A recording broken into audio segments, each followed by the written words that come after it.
నేచర్లో ఎన్నో బర్డ్స్ ఉన్న మోడల్ లాగా క్యాట్ వాక్ చేసే బర్డ్ని ఎప్పుడైనా చూసారా? పింక్ కలర్తో ఉండే దీని కాళ్ళు అండ్ బ్లాక్ అండ్ వైట్తో ఉండే దీని బాడీ ఒక యూనిక్ లుక్ అయితే ఇస్తుంది. అదే బ్లాక్ వింగ్డ్ స్టిల్. దీన్ని మన తెలుగులో పొడుగు కాళ్ళ కొంగ లేదా నల్ల రెక్కల కంచరగాడు అని అంటారు.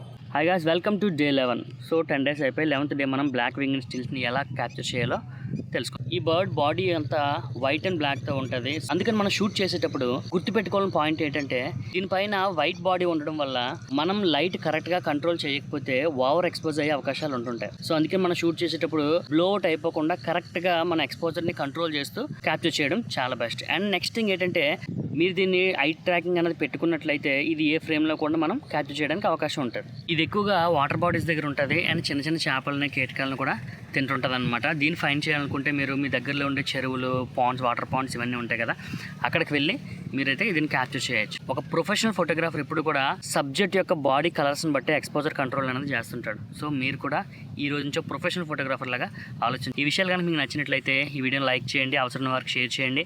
ఇంకా ఎవరైతే ఈ 30 day కన్సిస్టెన్సీ ఛాలెంజ్ ఫాలో అవ్వట్లేదు వాళ్ళు మన ఛానల్ సబ్స్క్రైబ్ చేసుకుని అన్నీ ఫాలో అవ్వండి, ప్రొఫెషనల్ టిప్స్ తెలుసుకోండి.